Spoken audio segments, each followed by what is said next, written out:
Good evening, everybody. It is Eric Taylor, Biggie Astrology, episode 161 of my Knowledge is Love Astrology podcast.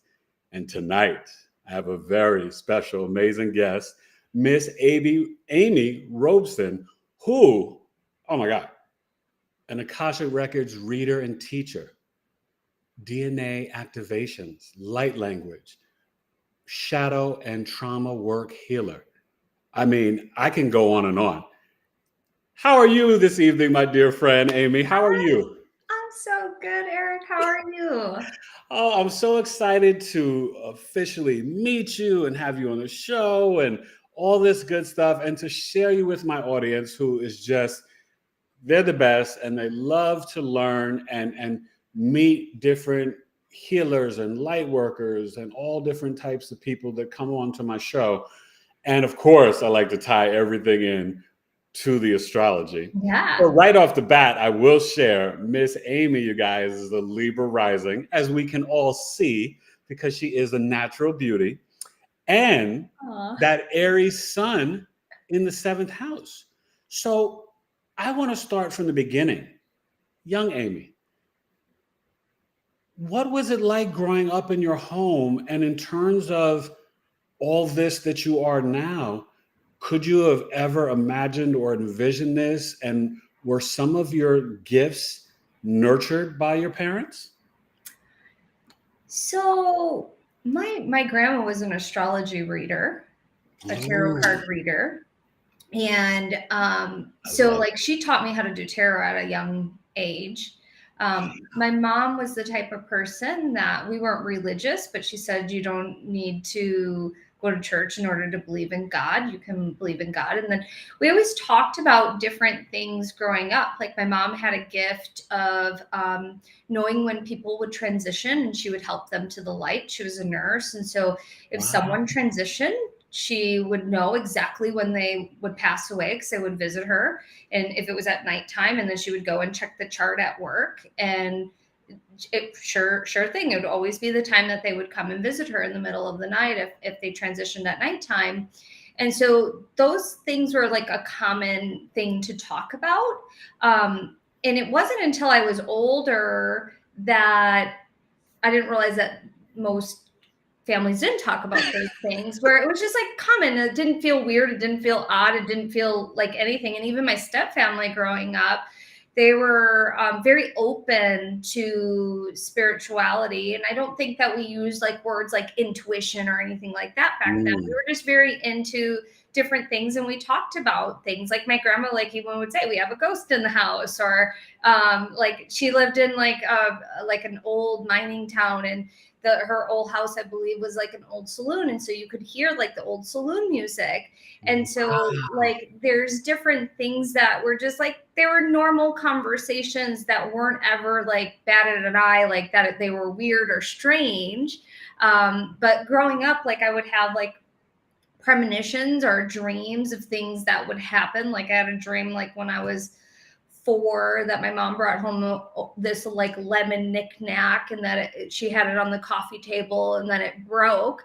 Well, a couple years later, we were at this new house that we lived in. She brought home the lemon knickknack and it broke. And so like I would have like little average day occurrence types of premonitions. Like, because when people hear premonition, they think, oh, it's something bad's going to happen, or this major life event's going to happen. No, like the type of premonitions I have are like practical and mundane life. And yeah, like they're very normal, like things to see on your timeline that are just like everyday like things. And so I know that the first time I had something that I was like, whoa, that was really strange, when I was like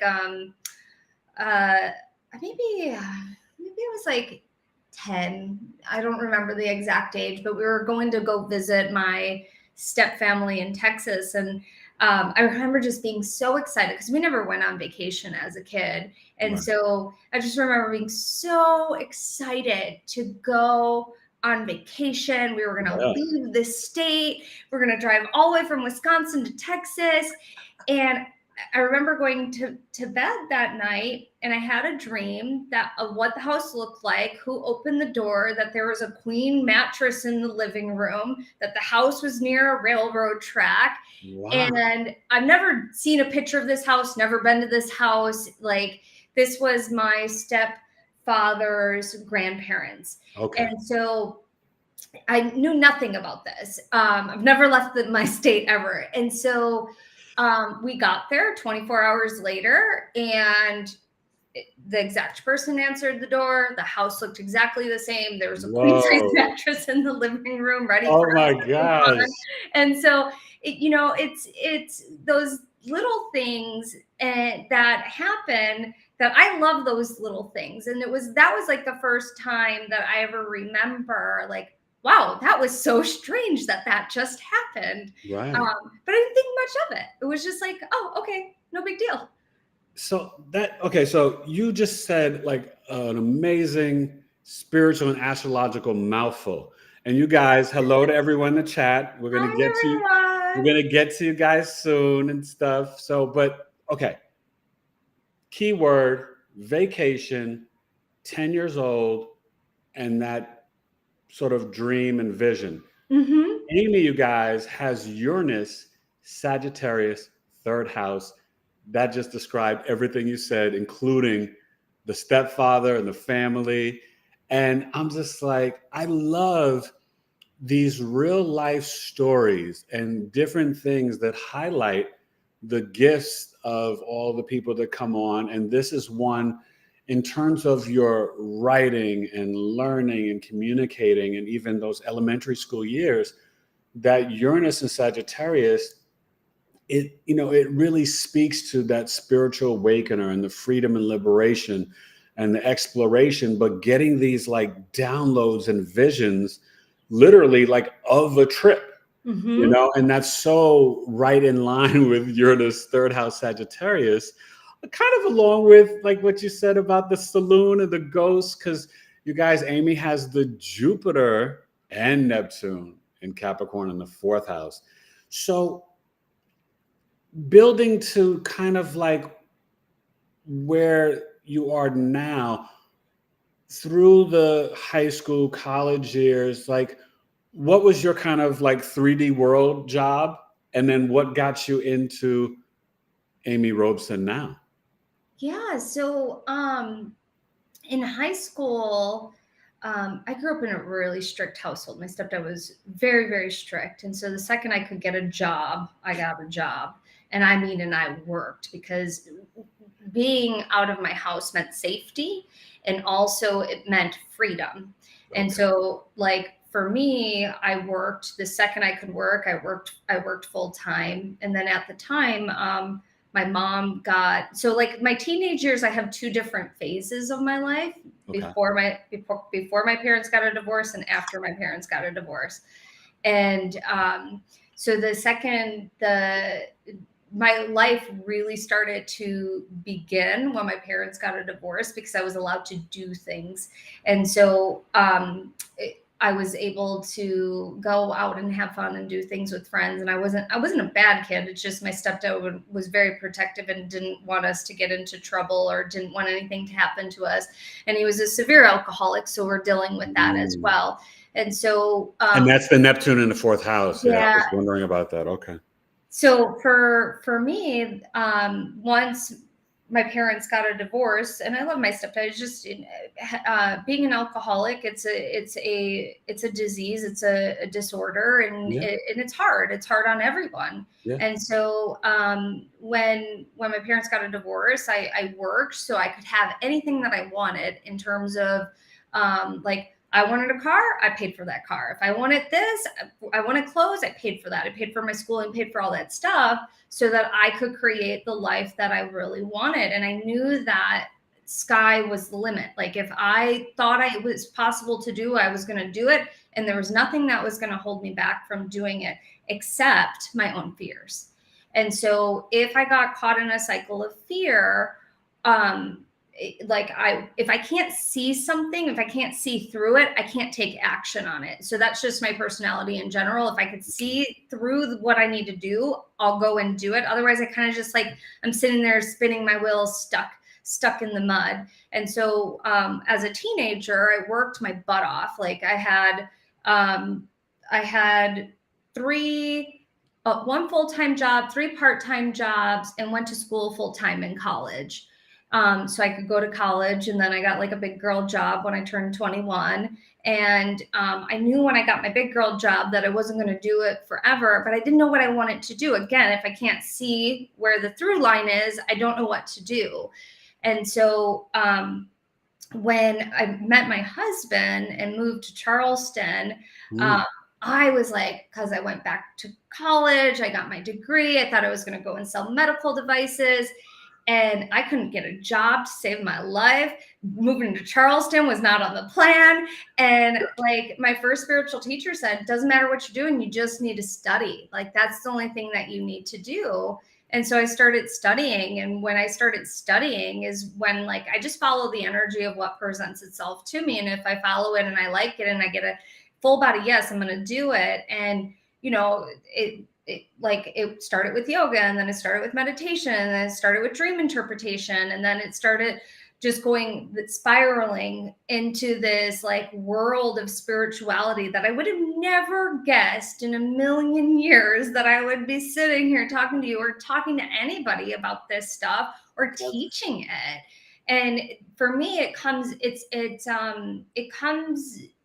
like it's just second nature. It's like, oh, this is what that is. And I've studied a lot, so it comes second nature because I studied a lot and I investigate and I look deeper into things. And if I'm curious about it, I'll continue to investigate it, and I'll be an investigator till the day I die because I love just researching and looking into things and sitting with it. Because you know, when you sit with spiritual concepts or you sit with just spiritual practices in general and just sit with yourself, sit with your feelings, and you start getting curious, things start to naturally come up for you to take a look at.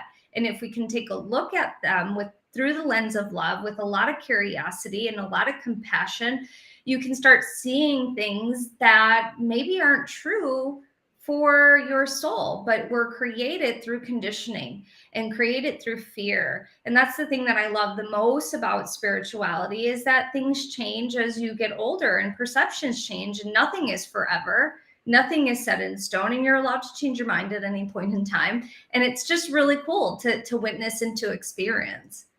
That's amazing. And that very much to me really speaks to your Pisces in the 6th house, even right, the medical equipment, but then going into all the spiritual work. So tell people, there's so much that you do, but let's start with like, what is the main focus of your business that people come to you for? And then we can, address some of the people in the chat. Yeah. So for me, my main focus, my main through line is always going to be the Akashic Records. The Akashic Records is one of the most amazing life tools that you can have in your toolbox. And for anybody that's watching this that doesn't know what the records are, it's an energetic field of infinite possibilities. Every word, deed, thought from the moment your soul is incepted is recorded in the Akash, and we can go into the Akashic Records and receive love and guidance and support in any and all areas of your life. And it couples well with anything. It couples well with astrology, it couples well with energy healing, it couples well with tarot, it couples well with numerology or human design or anything. And it's just really neat. And so the Akashic Records is my main thing that I talk about. I want anybody because the records start speaking to people when they're ready to start studying them and start exploring them. Right. I would assume that's similar to maybe astrology. Is that the case, Eric? Yeah, I think, what you're alluding to is so true in the sense of like almost remembering, like it's like a past life connection, right? And for you have the Aquarius in the 5th house, and that kind of taps you in to the remembrance of this and the esoteric knowledge. And then for me, I've got the Pisces in the 5th house, and it's sort of the same thing, and my North Node is there.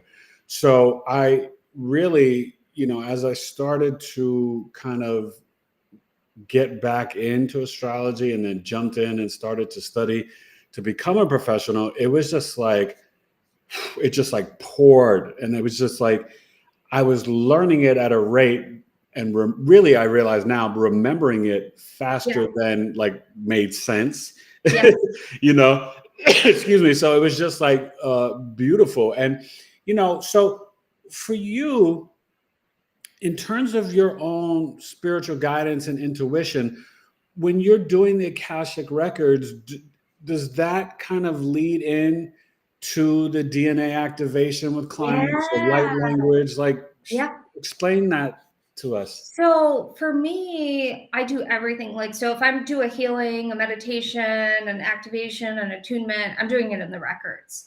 Okay. And even like if I take a course from someone, like I'm studying that course in the record, so I understand it from my perspective, from my soul's gifts and abilities and things like that.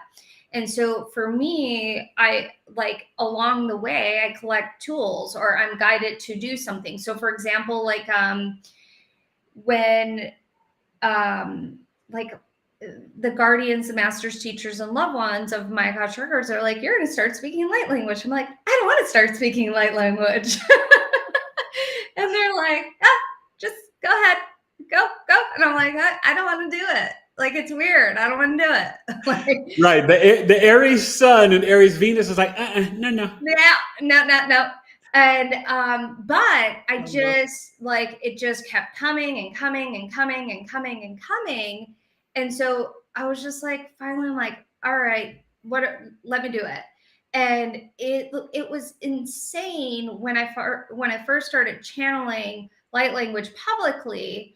Like the response was crazy because people are very interested in it. Like, and I didn't realize how interested, because it was just something that I remembered once I started speaking it as an adult, that my older sister and I would speak light language to each other. And we had our own language when we were little, and we completely understood what one another was saying. And then I was like, oh, we used to do this, like this. We used to do. And then, and the cool thing about light language is if you listen to someone or watch someone use light language in any of the formats, it can activate your light language too. So a lot of times my Sacred Awakening students, which is my Akashic Record program, they'll like, because I do the activations and the healings and the attunements in the course, I always infuse light language in them. And so a lot of students, and not every student, but I'll have students that will like come to me and they're like, Amy, like I'm starting, like I can feel my light language starting to come out. And so, and then I just had student after student tell me this, and I'm like again, I'm just following. Okay, stop. You gotta share. I want to hear some light language, and I want to like feel it and maybe communicate with the audience a little. Yeah. So let me read a couple of these comments. I know you said you want me to read them. Oh, sure, let's do that, Interested in finding out about the records. I've been curious about it since I've done my so-called awakening experience a few years ago. That's very, very normal. Oh, and who's that? Who is that? Audra.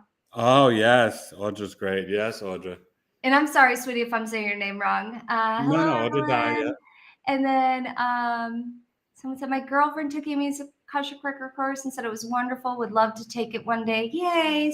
I would love for you to take that, my dear. Yes, remembering. Wow, where is the chart? Is all that drive? Multiple jobs in school. I don't know where in the chart that is. Well, okay. So, okay. Listen. Okay. She's got Taurus and Mercury in the 8th house. So she was about being independent and making that money. Okay. That's number one right there. But, that need for freedom, right? Mm-hmm. Remember how Amy just said, right? It's not a knock on the stepdad, but just with the Jupiter, Neptune, 4th house, there were things going on in the home. And that Uranus, Sagittarius, 3rd house, it made her feel alive when she was being independent, right? And being her unique, weird, bizarre self. Even as she mentioned, she remembered communicating with her sister.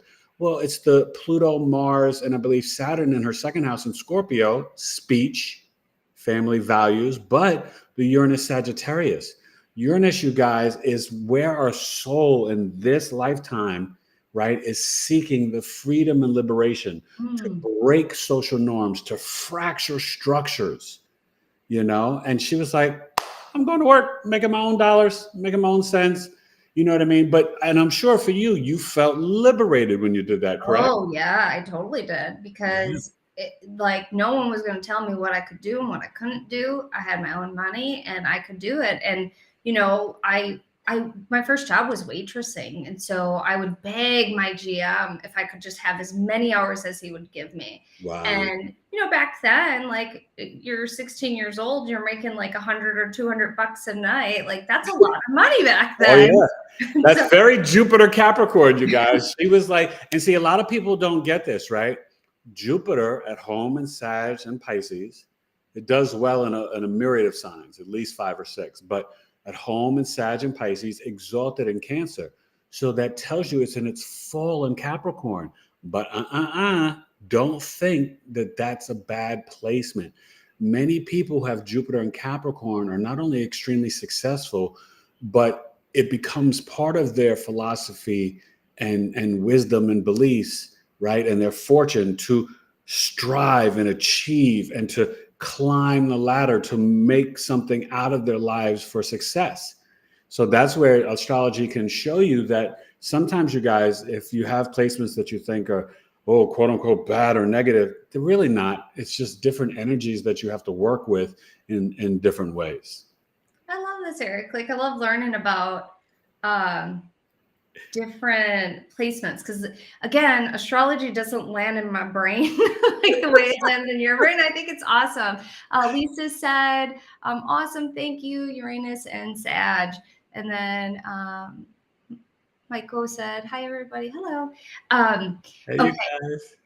So you said that you wanted me to do, I'm curious, whoever's on here watching this live, give me like one word that would you would like to feel. And I'm going to just take a couple of those words. So it's like, if you want joy or love or happiness, abundance. Yeah, you guys type that in the chat. Type that in the chat. And then and you can take your time doing it. And then what I'll do is I'll kind of like do like a little mini healing meditation. And then we'll infuse some light language in there as well. I like peace. I need peace. Peace, blast, I need peace. Empowerment. I've got a lot of children. Receiving. Well, someone else said they needed peace too. So I know you wanted peace, abundance, amen, joy. So what I'm going to do is all of these things that you guys are saying, I'm going to infuse them all in the light language itself. And so know that whatever little mini meditation healing that we're going to do, if it's not geared towards what you're saying, I'm still going to infuse what you guys are wanting, what your intention is for you. So if you're watching this as a replay, still pop in the chat, because it doesn't matter if you're watching it live or catching the replay on it. I channel everything through the Akashic. We connect higher self to higher self, and it's only during the healing. And with the light language, it will be infused. I'm setting the intention that whatever your intention is for it, that's what you're going to receive. So someone said honor, abundance, acceptance. My Jupiter is also in Capricorn. That's cool. Be a receiver, safety, bliss. Gotta have some bliss, contentment, abundance, love, joy, receiving. Okay. Sacred dragons. Yes, the dragons are coming, guys. Oh gosh, I love it. Yeah, I love this audience, man. That's awesome. Knowledge is love. Yes. So do you want to talk a little bit, and then we'll wait for people to put them in, and then I'll do a little healing in a little bit? Or do you Well, want me to do it now, Eric? yeah, no, I want to say, this is so fitting, you guys, because, we had the square of the sun and Gemini moon today, and also Mercury conjunct the sun, and Mercury, sun Kazemi. And so there's an opportunity for us to really receive languages, light like language, Gemini moon, very much about communication, and to push through any challenging energies that are going on right now for the collective. I think we all have been instilled with the programming from the media, television, Neptune retrograde in Pisces, that causes confusion and truth on top of lie and this and that. And right now in the cosmos, there's a ton of earth energy to help ground us into this practical, logical, analytical mindset where wherever you have Virgo in your chart right now, the sun and Mercury are there. And Mercury is retrograded the 15th of September. And Jupiter and Uranus are now both retrograde in Taurus, and Pluto's retrograde in Capricorn. So there's 6 planets retrograde. And right now, the universe and God's source energy is asking us all to get into our physical bodies and to check into our reality through introspection, right? All the earth signs are feminine, receiving. Right. So be open to receive Amy's light language. Be open to receiving messages and downloads. The veil is very thin right now, right? The electric magnetic field, the solar flares, the earth, Gaia really ascending to the 5D. Our cells and DNA are rapidly changing every day. So some of you may be going through different things of daydreams, reality, dreams, body aches, all this stuff. And you're not crazy. It's normal. A lot is going on in the collective right now. There's so much going on. Just breathe and get into your physical bodies, right? Because remember, we are these light soul beings, but we're having a physical 3D experience in these avatar suits, these bodies, right? And so it does mean that we need to get grounded in this earth. Don't just always go out to the ethers and stuff. All you Pisces folks, just bring it down, get grounded sometimes. It's important. But that's what the planets are screaming to us right now. Even Saturn retrograde in Pisces, healthy boundaries and discipline and structure in our lives. Absolutely. Someone said it's too much. It really, sometimes it is. It really is. It is. But fear nothing. Yeah. Fear nothing. You want the high frequencies, right? And I'm sure Amy will, get into this deeper, but we want the love, the gratitude, and the greatest currency. I always tell my audience, Amy, for the age of Aquarius, the greatest currency is being your true, authentic self. Yeah. And I love that, Eric, because I think that, in the spiritual community, people want to reach outside of this human experience. And the thing is when we ground into Gaia, when we ground into Mother Earth, we're telling Mother Earth and we're telling all of the other multi-universes and all the other timelines, it's safe for me to be in this timeline. Yes. And yes, I'm still going to connect. And yes, I'm still okay with being multidimensional. However, I'm going to be in this timeline. I'm going to be in this space, and it's safe for me to be in this space, and it's safe for me to be human because we're choosing to be human at this moment in time. And so it's fascinating. And then I think that also, someone said that I'm having unusual body aches. That is like our That's what I said. Yeah. Our human bodies are like upgrading, and we don't have to rush the process. And I think that's really important to say this, because I think that there's so many people that go out there and they're like, I need to do this healing, and this activation, do this and this and this. And what they're doing is they're overloading their system. Yeah. And so slow and steady is beautiful. And there is no race. Like there's no competition on if I get there faster, I'll win this prize. no, if you get there faster, you might fry out your nervous system. Yeah. And so it's really important to like just take a step back and breathe. And it's okay if you have FOMO, and know that you are exactly where you're meant to be and divinely guided. And if you're being divinely guided to do something, do it because you're meant to do it, not because you're in fear of something. Amen. And the thing about, I think this, up leveling in consciousness is that we have to be really very protective of our human body, because our human body can only take so many system upgrades at once. And naturally, the planets are already doing these system upgrades for us.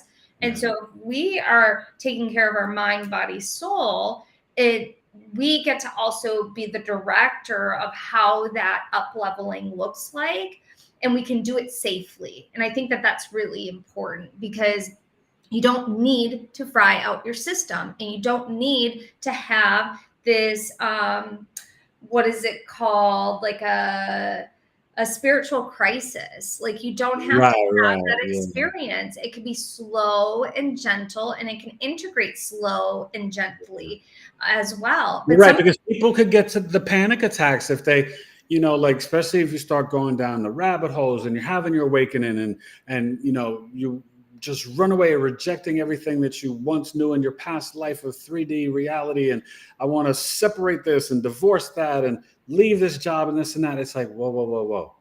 One step, one day at a time. Mm-hmm. And Amy said it best, like, hey, we are in these containers on this earth. And so, I think one thing I know for me, and I'll speak to because it is Virgo season, I am like Virgo on steroids. I got like 7 planets in Virgo. And so trust me, you guys, I am such a work in progress every single day. And when I tell you I hug trees and I meditate and ground, I do it because it feels good and I need it and it works.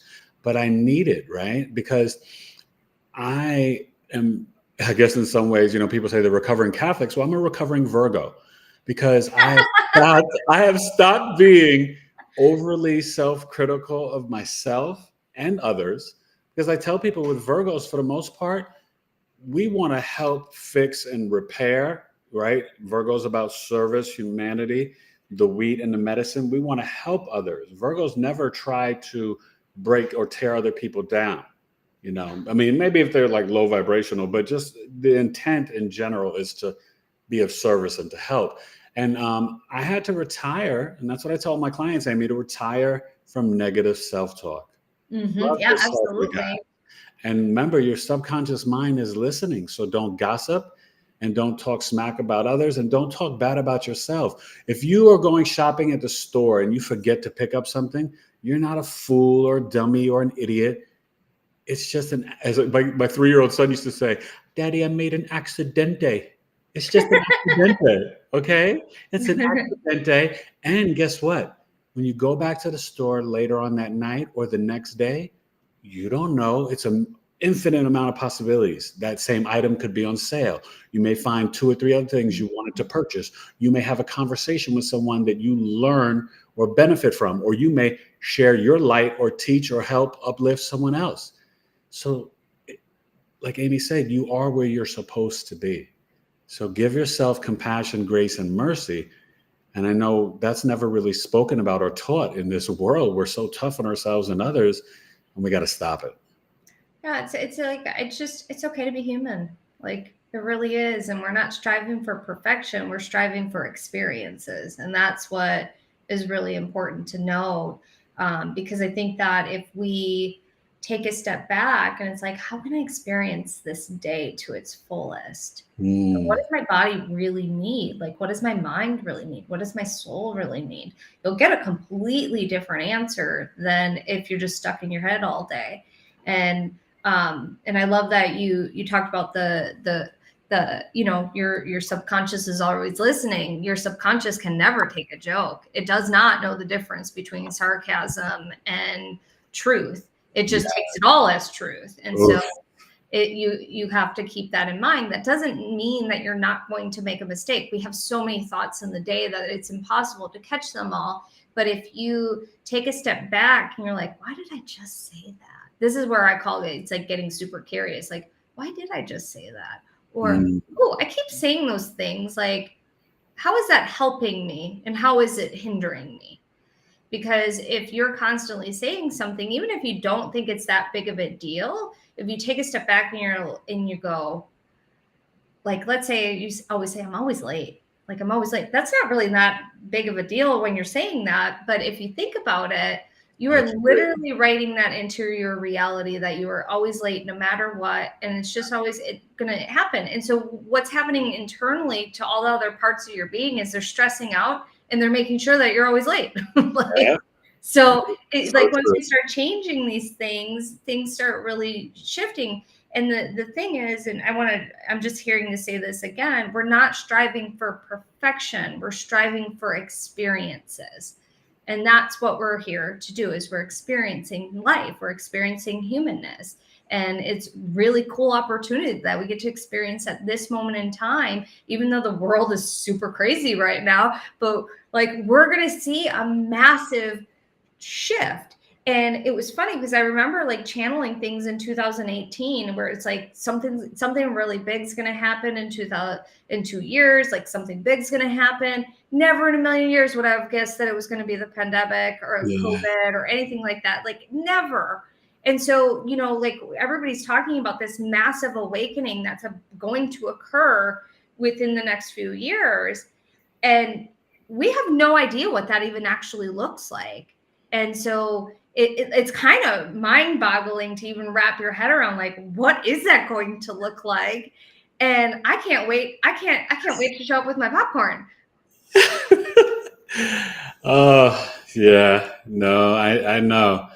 I have some ideas with some of the transits. Uranus and Gemini in 25, 2026, Saturn and Neptune going into Aries, in your 7th house, my 6th house.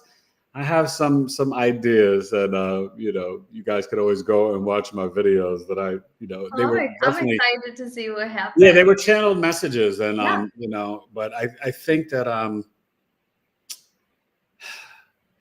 it's funny. I lost the train of thought, but you were just talking about the perfection, and then perfection experience. And it's really an interesting thing because they're both sort of representative of the squares to Virgo. Virgo is the perfectionist, and that's the downfall. Overanalysis creates paralysis with Virgo. And that's what I had to relinquish and retire from. But then the experience is the square to it, either the Sagittarius experience, the freedom, the higher learning, the zooming out big picture, you know, adventures, travel, or the Gemini experience, which my lovely term of endearment for Geminis, and Geminis, please don't take offense, because I love you, is the verbal slut. And I say that with truth, but with such respect, because Geminis are so gifted in the fact that they will get and receive, even though it's a masculine, mutable air sign, but they receive energy from the willingness to engage and experience in conversation with anyone and everyone, in the bank, the grocery store, the farmer's market, the homeless guy, the train, the bus, the Uber, the teacher, the car line. Geminis are brilliant, and that's why they know so much. They're truly the Jack and Jane of all trades. They are so gifted, and I'm similar to that with Virgo with the Mercury, but it's different because I sit back and receive, and I analyze and assess more. So I'm in awe sometimes of the Gemini abilities and gifts and skills. So do Geminis have like a really open throat chakra then? It depends, because don't get me wrong, there can be shy Geminis. Every planetary placement and energy is different. But in general, because it's a masculine mutable air sign, they are more willing to exchange verbally and engage with others. And in terms of with information, remember, they like the bite-sized information. So Gemini's like, you know, Twitter, now X. And in Sagittarius, it's like the long form of information. They're more like YouTube. Yeah. Well, cool. I was like, And Virgo, we're like WebMD. We're better than that. We're better than that. But you know what I mean? What's Aries?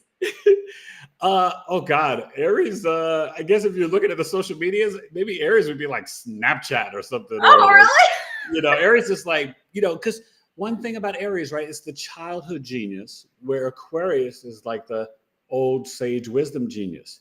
Aquarius is like the kids from 0 to 7, right? More in that like theta 5D state. And they are curious, and like Aries has to learn through the experience. They got to touch the fire. It's the cardinal fire sign. They have to touch the fire. And Aries doesn't want to hear the word no, right? Never. And he doesn't want to hear somebody say, no, Amy, you can't. No, what do you mean no? I'm going to get my own job. I'm buying my own this, right? Aries doesn't like to hear the word no. And they learn through the experience. The ram, and you may not know this, a lot of Aries don't know this. The ram is actually, no, rams are like actually almost blind. And so they learn through banging into things head first. That's why they use their ram horns. Cool. So they know their self in space. And so Aries can be accident prone. Yes. Because they move and they're impulsive and they move so quickly, right? They initiate, they assert, blah, blah, blah, blah, blah. And you're like, oh my gosh, like, ooh, take a breath. But that's also the gift. I was raised by an Aries. My father was an Aries, so I know you guys are magical to me. Aries is a different breed. Someone said, "What about how about Libra?"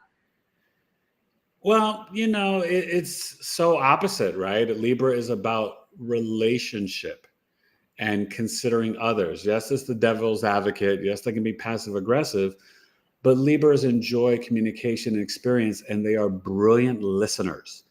They're the best event planners, and they want everything to be aesthetically beautiful, right? Ruled by Venus. So, that's the gift of the Libra, because they can be amazing at like wedding planners, event planners, social workers, teachers, interior designers, decorators, Libras in general, right? And this is something that you would probably say from yourself as a Libra ascendant, your eye is going to go towards the aesthetic of the beauty of something. Yeah. I'm And very I want everything aesthetically pleasing. Yes. Aesthetically pleasing is what someone said. Sagittarius. What about Sagittarius? Well, listen. My grandfather was Sag. I got a Sag cousin, a bunch of Sag friends. I, dated a Sag or two in my day. They're brilliant. They're highly intelligent. They love to pontificate and talk. They're very jovial, fortunate, lucky, optimistic, but they do zoom out and see the big picture. It is the bachelorette sign, and they do like their freedom. It's hard to tie them down, but once they're willing to get married and tie down, they're very loyal, but they are the best storytellers. But remember, it's Jupiter, expansion. They have to watch their weight, hips and thighs. Not to say, because I also have. That totally makes sense. My husband's a triple fire sign. He's an Aries sun and a Sag moon and a Sag ascending. Wow. So, and but they also love, right, the hiking, the outdoors, the adventure. And for them, they feel at home when they're learning something new. Now, one thing about Sagittarius, it's a funny joke, but it's kind of true. They can exaggerate. It's not lying, but they're very blunt, right? You say to Sagittarius, "Oh, do I look good in this shirt?" They'll be like, "Nope." Right? You say a Virgo, "Do I look good in this shirt?" They'll be like, "Yeah, I like that shirt." But what if you wore a forest green? It may bring out your eyes and this, and you know what I mean? So that's the different, and the Gemini, right? The Leo, they'll just dress you. And then the Gemini, they'll be like, "I like that, but let's try something else." "Oh, no, let's try something else." It's like 30 outfits. Okay, that one. You know what I mean? So everybody has their own way of, it's so fascinating. So I love it. I absolutely love it. All right, so hit us with our words. I want to hear the light language. So, if you are just hopping on and you're joining us, I'm about to do a healing, like a mini healing, and go ahead and type in the chat box because I'm going to do some light language with it. And if you're new to light language is going to sound like a foreign language. It connects directly to your higher self. It pushes past the conscious mind to the subconscious mind. And every sound, every movement, every symbol holds paragraphs of information. Those paragraphs of information are like we don't have human words for them. We have the essence of the words and we can kind of articulate it, but there's not human words for it. And so that's why I infuse that light language in it. And so if you're wanting to have more peace, more bliss, more abundance, more joy, whatever it is, type it in the chat box. And I'm going to do this. Also, please make sure you're not driving or operating heavy machinery. And this is not to substitute medical advice. We want to just make sure that you practice safety too, because some people can go into a trance or fall asleep. And so we just want to practice safety. And you can lie down, sit up, stand up, however it is that you want to do it. And I mentioned this before, but I see that there's a bunch of new people on here. And so if you had, like, someone just said lightness, someone said bliss before, someone said blessed, whatever your word is, I'm setting the intention that the light language is infusing that word to be your intention. But the healing itself might be slightly different than your word, but the intention is there with the light language. So go ahead. Go ahead. You got your crystal. Yeah, I'm ready. Okay. I just need to take a sip of water.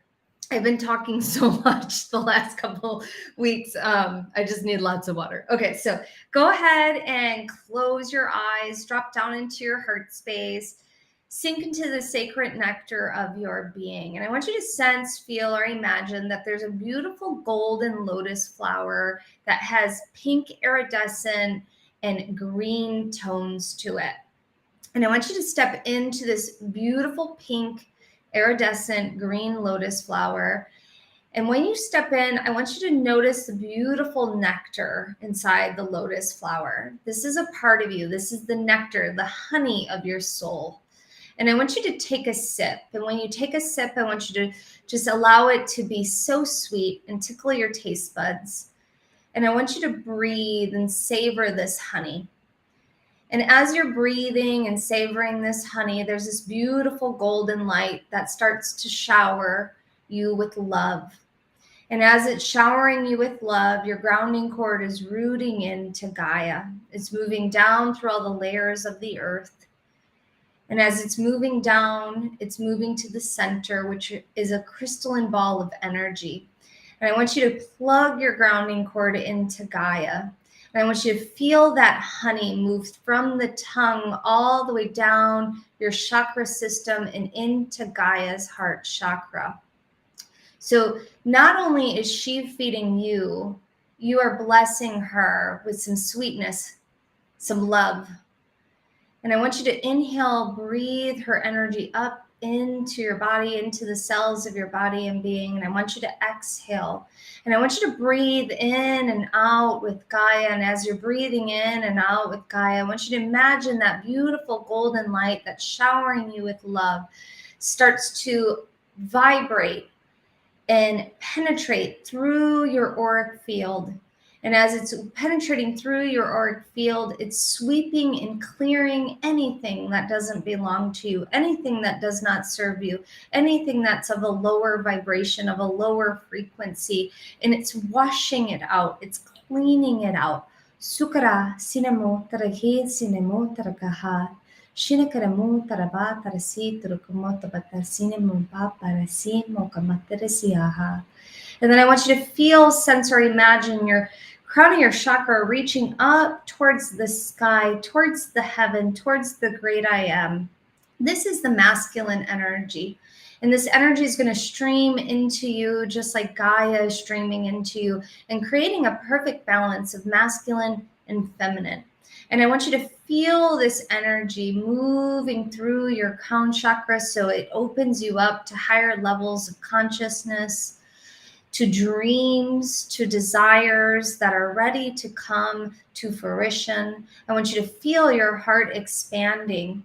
And then I want you to be bold and state a powerful intention that you would like to have. And so if you're wanting to embody more peace, state that as your intention. If you're wanting to embody more prosperity, state that as your intention. If you're wanting to feel lighter, more airy, state that. More grounded, state that. Whatever it is, go ahead and state it. And I want you to state it boldly and loudly so Creator, God, the universe, divinity, Gaia can hear it.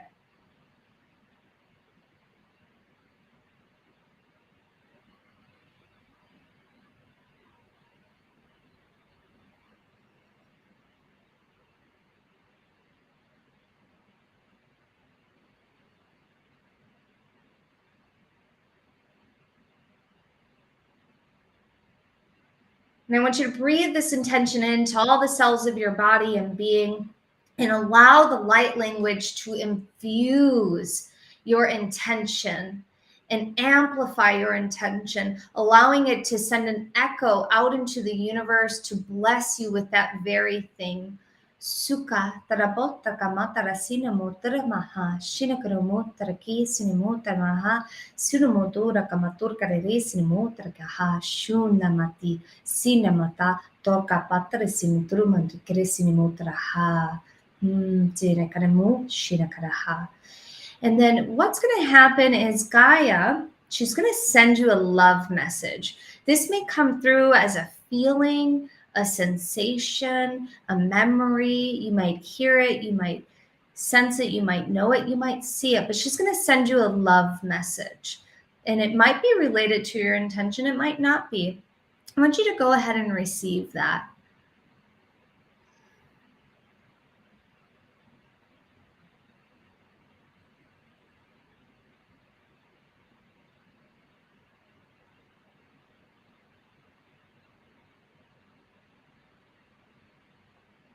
And then you're going to thank her. And if you did not hear something or see something or feel something, know that it's being downloaded into your energy field for you to receive at the perfect moment. Toresi mokamatare mutarkia samoha. And then I want you to take a nice deep breath in, a cleansing breath out. Bring your awareness back into your center of your chest and take another nice deep breath in, cleansing breath out. Wiggle your fingers and your toes. And whenever you're ready, blink your eyes open, taking your time coming back to. Eric has a nice big yawn, which means he has a nice big release. That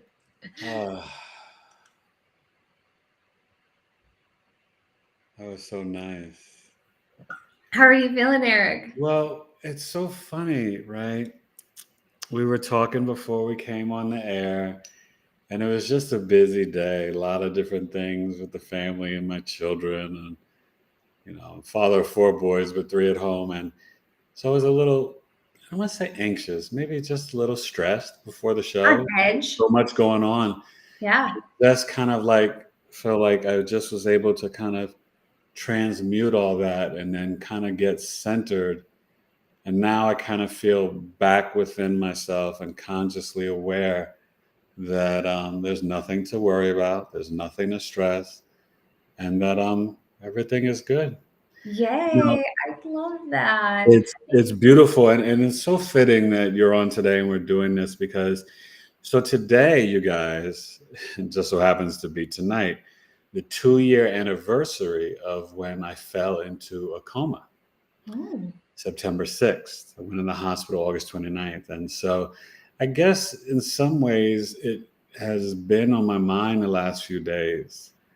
And so it was maybe that was some of the underlying stress that I wasn't consciously thinking of. Yeah. But it was coming up unconsciously and subconsciously and in my dreams, definitely, the last few nights. So this just kind of really, because truth be told, I did not get a chance today to ground outside in nature by my tree like I like to do every day. Mm-hmm. I was busy all day.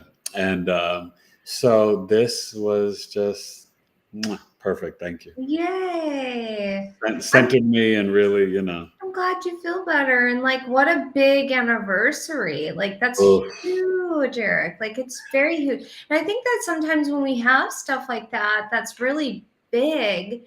The further we get away from it, the less it happens. But I think that, it can be still I call those the onion layers, like we're still peeling back the onion layer on that particular trauma, because that's a big deal. And that's the thing. It's like, like I had a really traumatic pregnancy and I had to have emergency surgery at 20 weeks. And like, even to this, like I just had my 3-year anniversary in August with that. And it was just like, last year was such a big deal. And then this year it wasn't as big of a deal. Yeah. But let me tell you, I wouldn't want to go through that experience again. And so it's like, it's just one of those things where it's this part of us that's telling us like, hey, like, slow down, like there's something to look at here. So I'm curious to see what ends up coming up for you more with that too. People said thank you, wonderful, very powerful. Thank you for me. Glad you recovered, Eric. Subconscious stress is real for big anniversaries like that. I totally agree. This was awesome. Hit the like. Love it. Thank you. Everyone, do us a favor. Please hit the like, share the video. Yes. But even more importantly, after the live is over, please go back and comment so it just grows in the algorithms of the YouTube world, right? And all that stuff. And we just greatly appreciate you. And thank you all for coming tonight. But you're right, and I think one thing that I really was there with you with the lotus and the honey, and then I could see that kind of light. For me, and I think it's been like this really a lot of my life, but my third eye has really always been very strong and very open.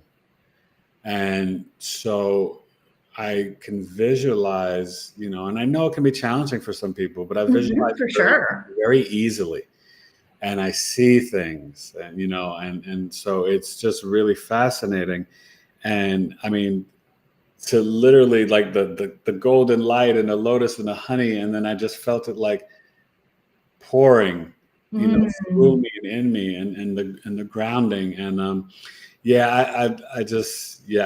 I can't get enough of that stuff. I really can't. Yeah, I love it. I'm going to just read a few more of your comments. They said, thank you. I heard Gaia. She comforted me and told me she was my mom and would always provide for me. The closer I am to her, the safer she can keep me. Thank you so much for helping me receive this message. I love that. Yes. Yay. Wow, can't believe it has been 2 years. Thank you. It was very centering and experience. Oh, wow. Feel so light. They felt really nice. And I yawned too. Yes, I yawned. That was beautiful. Yay. You're welcome, guys. Yeah. Let me know how this felt for you. And just so you guys know, if you experience where you're feeling a little tension, or if you are tired, or if something's coming up and you're agitated, that just means that something's moving out. And so if you are not having a blissful feeling like some people that are sharing, that's okay. We never want to compare our experiences with anybody else's, because your experience is exactly what it's meant. What you need, for each individual, Someone said, I heard a song as my message. Amelia said, they told me we got this, and we can hear you, and we love you. Yeah. Blast came from the earth to the tailbone, all the way to the head and around. Bliss from somewhere up, waving in and towards the feet. Didn't imagine it actually come that way. Thank you. I love it, Max. I love that. Well, wait, you guys, I want to share this. What, Amy, if you don't mind, one more placement that I think really just speaks to our experience. So Amy has the Cancer midheaven. Now, just so you guys understand, in astrology, the midheaven, I'm a Western tropical astrologer. I use the whole sign system. But the midheaven doesn't have to be in the 10th house. It can be in the 9th, 10th, 11th. If you were born near the equator or something like that, it could also be in the 12th or even the 7th, 8th house. But for most people that I've worked with, and hundreds and hundreds and hundreds of clients, mostly it'll be 9th, 10th, or 11th house. Amy's happens to be in the 10th house. So that makes the 10th house her workplace, work environment, career, yada, yada, yada, legacy, reputation, right? How Amy's known in the world. And so having that Cancer there, I think we just experienced that because the Cancer energy can be extremely intuitive, but in a different way from Pisces. It's not like that psychic intuition. It's more like the just sage wisdom, the deep inner knowing. But it's very caring and nurturing. And that's how I felt as you guided us through this, Amy. It was very like, it reminded me of one of my favorite aunts, may she rest in power. She was a Cancer, and she would just know what to say. And whether it was positive or, a little correcting and teaching, always just pierced right through you. And she never raised her voice. You know what I mean? And I've shared this on the show before, but it's so true. Like she would just, say, good job, baby. Or, whatever. But you just felt so nurtured and cared for. And I can remember one time she said to me, boy, you are being so selfish. And I was like, oh, oh my God. Because what she meant, what she said, that really took to heart. And don't you know, I mean, because it was like, it was like one of my first jobs, and I bought like some chocolate fudge, but I didn't bring any fudge in the house for anybody else. My aunt, my uncle, my cousins. I just bought fudge for me. She was like, that's selfish. And I was like, oh my God, do you know, like that like marked, and this was probably first job, 14. That marked my whole life in terms of always when I work, I always like to bestow gifts or share the fruits of my labor or things with people. And so it was just really powerful, and so for me, I guess I've always just felt like it's not nice to be selfish. No. And so, but I say all that to say that the Cancer midheaven, we just experienced that, you guys, because that was such a very pleasant and liberalizing, harmonious, guided meditation. And even I love your light language because, so for me, I speak in light language, but I always had just thought of it as, and I guess, it's obviously very much the same, very similar. But I, in 1999 became a born again Christian, and I was gifted from, God in the spiritual realm and intercessory prayer and speaking in tongues. Yes. And so, and it's, very much the same as light language. And so for me, I found in my experience in life that when you are communicating that way, it's way better than anything you could say with your regular words. Mm-hmm. There's and just things move faster in the spiritual realm. Mm-hmm. Yeah. So. And it's just one of those things where for me, it's just like, it's the cherry on top of the cake. Yeah. And so it just kind of brings everything together, but it wouldn't work if there's not all these other components with it. And that's, for me, that's just how I operate. Like I want to put all these components together with it. But it's the cherry on the cake that brings it all together, which is really neat to see and experience as well. So I want to say, just so you guys know, we have Amy's website and her Instagram in the description, but I want for you to share all your contact information with everyone before we wrap up. But I also want you to, sort of give an invitation and explain to people how, the different ways that they can work with you through the Akashic, through the DNA activation, and even some of the shadow trauma work that you do, because, hey, you guys, we've all been through it. Yeah, absolutely. We've all been through it, and it's never too late to heal the childhood wound, to face that shadow work and those traumas that are hidden. Some we're aware of, and some we've blocked out so well. So share with the audience, that work and best ways to connect with you. Yeah, so I offer a lot of free resources. So if you go to my website, theamyrobeson.com, and you could click on the events and free resources page, or you can go to theamyrobeson.com/free. We have 20 plus free healings on there that you can sign up for. We just got done. I just got done hosting our Soul Evolution Masterclass series that you can still get access to. That's going to be available until the middle of this month. And that's all about the Akashic records. And our open enrollment right now is for Sacred Awakening. We have 50% off Sacred Awakening going on right now. So if you're interested in joining and learning how to open the records and open the records for other people, it's such a powerful tool that you can have in your toolbox. I have a podcast as well. It's called Awakening with Amy Robeson. I have a YouTube channel, Amy Robeson. Go subscribe to her channel, you guys. Yes, please subscribe. I would love it. We're also on Facebook group is Awakening with Amy Robeson. But I offer a lot of free things. And so like this Friday, we're going to be doing like a free group Akashic record reading. I'm either going to do it on Instagram or in my Facebook group. But I'm constantly doing stuff. Like this week, I did like, what did I do this week?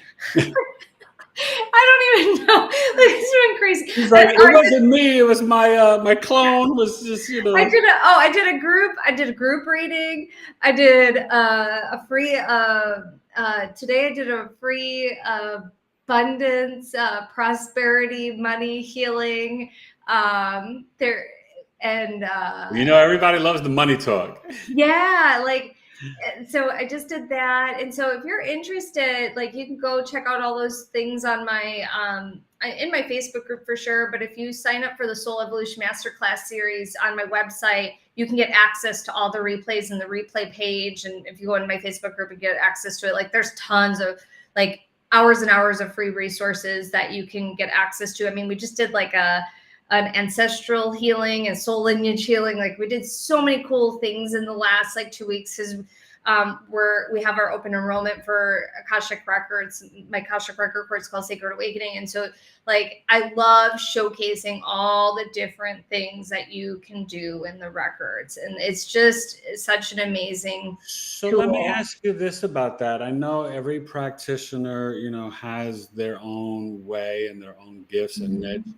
And for you with the Akashic, right, if I'm coming to you for a reading, do you tend to focus more on the galactic experience or on the different Earth experiences? Or whatever serves the highest good. Okay, so really, yeah. Yeah, so like, for me, the Akashic Records is a life tool. And whatever's going to serve the highest good in that particular moment is what the masters, teachers, and loved ones are going to share. And then there's this false perception. There's not a false perception. There are many different teachers that teach the Akashic records, and how they use them is perfect for them and perfect for their audience. But for me, I want to use the records for the past, the present, and the future. I want to understand how to navigate life. I want to understand how to navigate my trauma and to heal my trauma. I also want to be able to go and do past life regressions and not glamorize past lives, because I want to know why I'm being taken there, what I can do with that information so I can heal it. Yeah. And so there's so many layers and so many ways the Akashic records can be used. It just depends on how you're being guided to use them. And there are some people that teach nothing but like, I teach the galactic records, and someone might teach nothing but like human experiences or nothing but past life regression. It's all there. There's no difference. It's what serves your highest good, and because the masters, teachers, and loved ones are going to speak to you when you open up your records as a practitioner, in the way that you understand, not the way that they're not going to talk to me the way that Eric understands, because I'm not going to understand that. They're going to talk to me the way that I understand it, just like they're going to use analogies, examples, and experiences, Eric, for you, if you were to go into the records that you understand. And so they use lingo, words, examples, experiences that you get so that you can utilize it and go deeper. And the cool thing is about the Akashic records is they're evolving just like us. The way, even like every single time I teach this, something new comes up. The veil is so freaking thin now that the ancestors are just coming through, and they're coming through fast, and they have so much to say because they want to help the lineage. They want to help heal. They want to help us. And they're coming through at rapid speed. Like several years ago, I maybe would have like a few students and be like, my loved ones came in today. And now it's like, it's insane, the amount of loved ones. And I'm just like, wow, that's cool. That's amazing. Yeah. And so it's like, I get to witness how they're evolving, because like I get to evolve with that as well. And I'm always just so curious what's coming forward, wants to be shared. Like, I have channeled so many direct messages from the guardians, that this over the last couple weeks, that it's just crazy what they're wanting to say. And I'm always channeling messages no matter what, but it was like, Well, very let specific. me ask you, but before we end, is there anything you can sort of share for the audience in terms of, what we can expect, the rest of, we're in the home stretch of 2023, and Yeah. people have some anxieties, questions, doubts, fears. Oh, is COVID coming back, and this and that, and my marriage and my kids, and Yeah. my parents are getting older, all the life daily stuff. Have you received or, tapped in or checked in?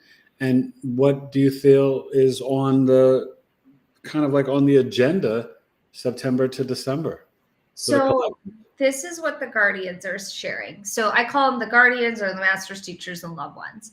The second you ask that, Eric, this is what they showed me: a big, gigantic sun. The sun provides nourishment. Wow. The sun provides so many resources to us, and the earth depends on the sun. Mother Earth is like, please give me your love and let me give this bounty to everyone else, all of my children. And what they're saying is, the sun is so important right now, that it's so important for us to be out in nature, to get our vitamin D, to connect with nature. Because if we're connecting with nature, we are going to remember our wholeness and not forget that we have access to so many resources, and there's an abundant amount of resources at our fingertips at all times. And they're saying that nature is so important, and the sun is so important. And they're saying, when you feel like you're spinning out of control or you're having a bad day, you can literally go outside, or maybe you can't go outside. You can just picture you're sitting in a field, the sun is shining on your face, and you are just excited. The corners of your mouth is lifting, you're smiling, and there's just pure radiant sunshine shining upon you. You're not going to burn, you're not going to get sunburned, you're not going to get blistered, nothing's going to happen. But they're saying, what they're saying is, just even like having that shift, like, ooh, the sun is nourishing me. Yeah. That little shift will instantly shift the cells in your body to let go of stress. Because even when I was talking about, you instantly started smiling. And when we start smiling, things start changing. And they're saying, bring nature inside. Bring nature inside. So like for me, I'm like a plant person. Like, I love plants. I got plants everywhere. But you don't have to have plants. But like they're saying, bring nature inside. Maybe you get some fresh flowers. Maybe you have one plant that you take care of. Maybe you bring your crystals in. Crystals are outside things. There's so many things that you can do. And they're saying, for anybody that's on a budget, and you hear, like I'm saying, like, you can get fresh flowers. You can go pick some fresh flowers outside in nature, and you can dry them, make them dry herbs, and just have them on your altar. And so that reminds you of nature. They're even saying, like, drawing a sunshine, incorporating yellows and oranges in, depending on if that's connecting to your energy. So like sometimes like that color might be too fiery for some people. So just depends. But the sun is the key. The sun is the key to peace, and the sun is the key to nourishment. And so if you remember that, it will also bring you back into the present moment. And so if you feel yourself spinning out of control, imagine a sun. It's our vitality. I love it. I love it. Anchor. And it's cool because I haven't had them say this before. And like it was instant, like the sun. That's what it is. And I'm being guided to share one more thing. Like my good friend Dina, she'll always say, tap your nose if you want to be present, and they say your name, and like they're showing me like tap your nose, be present, look up at the sun, like obviously practice sun safety, but they're saying just bring that in because it's going to shift. Well, do you know they've scientifically proven that if you sun gaze at sunrise and sunset, that you won't burn, and it's allowing the sun activates your cells in your body and lets you know to integrate the rays of the sun for your melanin in your body. That's So awesome. a lot of people wind up getting cancer because of the sunglasses and the sunscreen. So it can actually turn out to be overused and bad for us. Yeah. Now, I'm not a medical Sunscreen doctor. has I so didn't many say chemicals in it. right. Exactly. Tons of chemicals. Yeah. Oh my So God. it's like Yeah. the natural sunscreens. Right. You do want a right. natural. Yes. And that's the key. It is the chemicals. And, and I always say, I'm not a doctor, but I did stay at a Holiday Inn last night. So, but try it. I always say, be open to trying new things because it might just work for you. But I loved how you brought in the plants because that connects with your Mercury and Taurus in the 8th house. And I think that's the perfect way to end the show. I love it. Awesome. Well, thank you so much for having me. Oh my gosh. This was just delightful. Delightful. Definitely was. I so appreciate you having me. And now, give everybody, because I know we have the two different things. So the website is theamyrobeson.com. And then just share the IG and the YouTube again. Amy Robeson is on YouTube, and then Instagram is amy.robeson is my handle. And yeah, you just make sure you put theamyrobeson.com if you look for me on my website. But everything's on there too. All my all your socials on the website, and things like that. Yeah, and I'd love to hear from you if you have any questions. Reach out. I'd love it. Someone said thanks, Eric and Amy, too, for your time. Oh, thank you guys. We, just love that. Listen. This is episode 161, and I still am honored and humbled every time when I click the button to start a show, and even one person showing up. It really, literally means the world to me because, Amy will tell you when we do these Instagrams or YouTubes or Facebook, right? It is for free. It is our time, but it is really to connect with you out there in the world. And sometimes I wish, as the technology advances, that like I could just like tap a screen and you guys could pop up and say like hi live, you know what I mean? Because I love the interaction with you guys, with human beings. And it means the world to me. So you guys continue to show up. We appreciate you. Please like, share, and subscribe this episode. Comment after it's over. And definitely reach out to Amy. You can see she's got a lot of love and light to share with the world. And I thank you for the work that you do. It's very important, Amy. Eric, it was so fun being on the show. And you are just like, I just love your astrology knowledge because I learned some stuff tonight. Like, I love it. So good. Well, listen. That's what it's all about. You know what I mean? And it's always that energy exchange that is always, to me, the most beneficial and fruitful experiences, and I love learning, and I learned so much tonight in the exchange of knowledge because let's not forget, knowledge is love. All right, everybody, have a great rest of your Wednesday night. Remember, Wednesday is the day of Mercury. So hopefully you did your emails and communications today, and great with Amy guiding us. And we did some breath work for the lungs. And tomorrow's Thursday, Jupiter. So Jupiter is a good time for you to share some of the wisdom and knowledge from tonight and to even, sign up, take a class or some of Amy's stuff, or sign up for my coffee talk or my Astrology Foundations course coming up soon. So, you know what I mean? Think of Jupiter, which is now retrograde in Taurus. Be introspective. What are your values and self-worth, and how can you increase them. Mm. Right? So just hold on to that. Remember, Taurus is the physical body, the material items, and your five senses. Right? So just tap in and like Amy said, get out there in nature, hug a tree, and enjoy the sun tomorrow. All right? All right, my friend. I look forward to connecting with you in the future. And I will let you guys know because Amy and I are going to connect together in October. Yes. And I'll be on her show.